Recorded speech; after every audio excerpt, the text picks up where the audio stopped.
Good morning मेरे प्यारे साथियों। स्वागत है आप सभी का study with Sumit YouTube channel पे।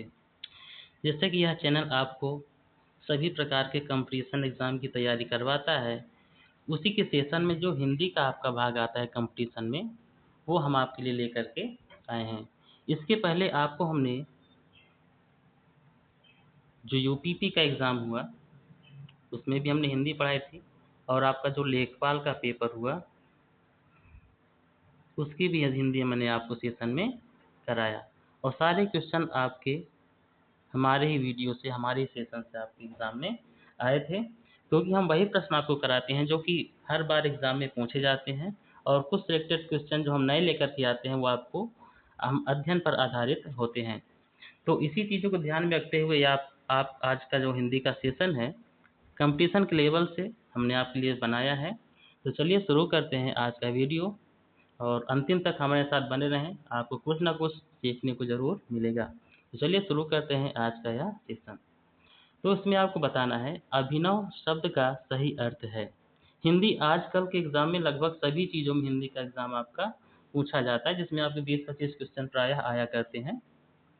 वो पर्यायवाची से, विलोम शब्द से, या अनेकार्थी शब्दों से होकर के आते हैं।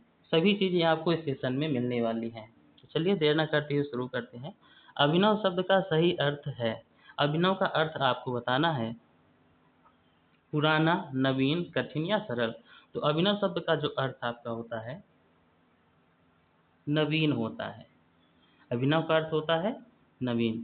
यदि इसी का विलोम शब्द आपसे पूछता तो वो पुराना हो जाता। नभ का पर्यायवाची शब्द नहीं है, आपको बताना है। तो गगन, आकाश, अंबर, सागर। आप जानते हैं गगन नभ का पर्यायवाची होता है, आकाश भी होता है, अंबर भी होता है, और कौन सा नहीं होता आपका?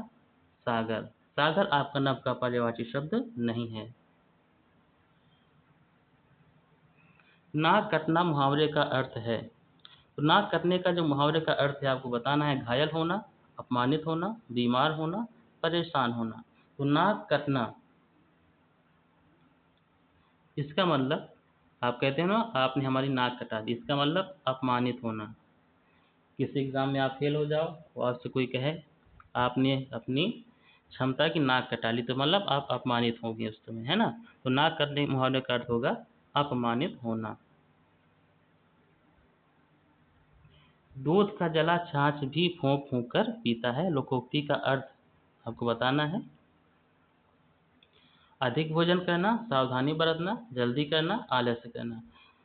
जिस प्रकार आप गर्म दूध पीते हैं तो कभी कभी आपकी जीभ जल जाया करती है, तो वही जैसे आपकी जीभ जली, यदि आपको छाछ भी पीने को दे दिया जाए तो एक बार जीभ जलने के बाद अपनी गलती आप दोहराओगे नहीं, सोचोगे कहीं ये भी ना गर्म हो, तो छाछ भी क्या करेंगे आप फूंक फूंक करके पिएंगे। तो इसका मतलब ये हुआ अधिक भोजन करना, सावधानी बरतना, जल्दी करना, आलस्य करना।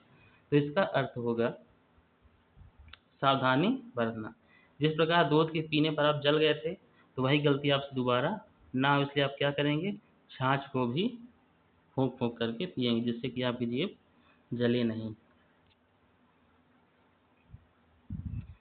जलज का सही संधि विच्छेद है। इसमें आपका संधि विच्छेद से प्रश्न है।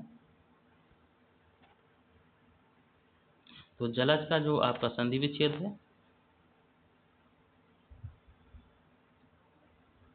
तो इसमें आपका जो होगा जल में जन्मा। जल में जन्मा, जल में जन्म लेता है, उसको हम जलज कहते हैं। संधि विच्छेद इसमें आपसे पूछा गया है, तो जल धन अज हो जाएगा।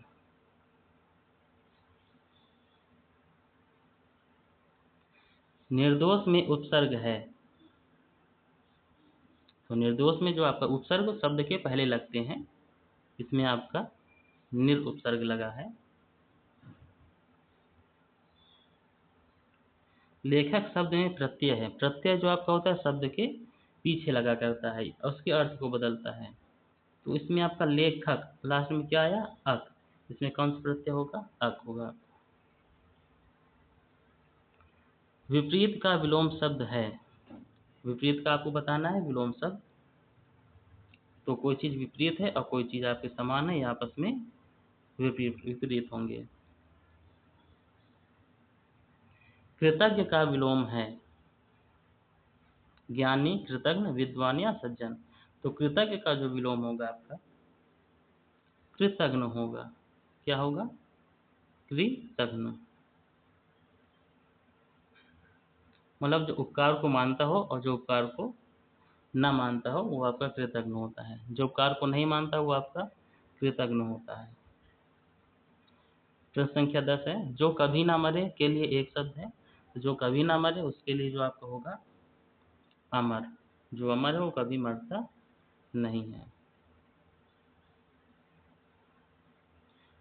अंधे के हाथ बटेर लगना का अर्थ है। तो अंधे के हाथ बटेर लगना, इसका मतलब आकस्मिक लाभ होना। अंधे व्यक्ति बटेर लगना मतलब आकस्मिक लाभ होना। पुस्तकालय में कौन सा समास है? तो पुस्तकालय में आपसे समास पूछा है तत्पुरुष, कर्मधारय, द्वंद्व या बहुब्रीहि। ये आपका होगा तत्पुरुष समास। राजपुत्र में कौन सा समास है? द्विगु, तत्पुरुष, बहुब्रीहि, अव्ययीभाव। तो राजपुत्र मतलब राजा का पुत्र का शब्द आपका इसमें बीच में आया, इसका मतलब तत्पुरुष होगा।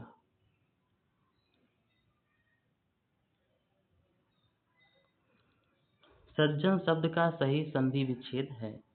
सतधंजन, सदधंजन या साधंजन, सजधंजन। तो ये होगा आपका सदधंजन। कवि का स्त्रीलिंग रूप है। तो ये काफी चर्चित क्वेश्चन है, लगभग सभी एग्जाम्स में आ चुका है ये होगा आपका कवयित्री। मुझे जाना है वाक्य में मुझे कौन सा कारक है? कर्ता, कर्म, संबंध या संप्रदान। ये आपका है संप्रदान। राम ने पत्र लिखा में कर्ता कौन है? इसमें आपको कर्ता बनाना है, किसने लिखा है? राम ने। आसान सा प्रश्न है आपका ये। वह विद्यालय जाता है में क्रिया है। वह विद्यालय जाता है, क्रिया आपको यहाँ देखने को मिल रही है, क्या हो जाएगा? सी।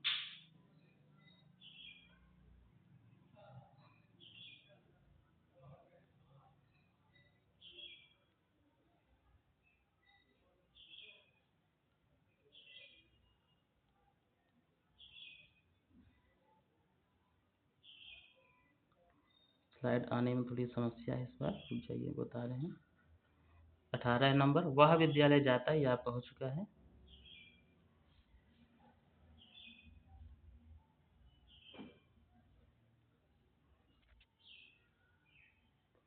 कंगाल का पर्यायवाची है, आपको बताना है निर्धन, धनी, व्यापारी या मालिक। जो व्यक्ति कंगाल है इसका पर्यायवाची होगा निर्धन।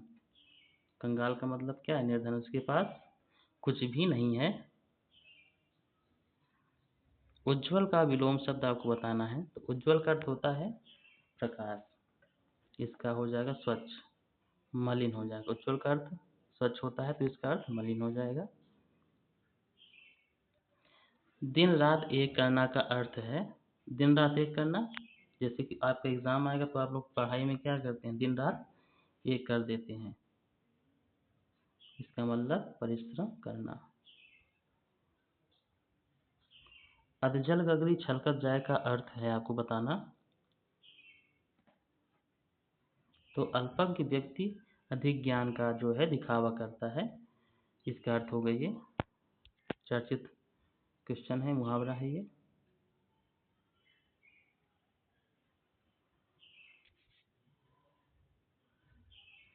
सत्संग का संधि विच्छेद है ए, बी या सी, कौन सा होगा आपको बताना है। सत्संग, संग बराबर सत्संग होता है।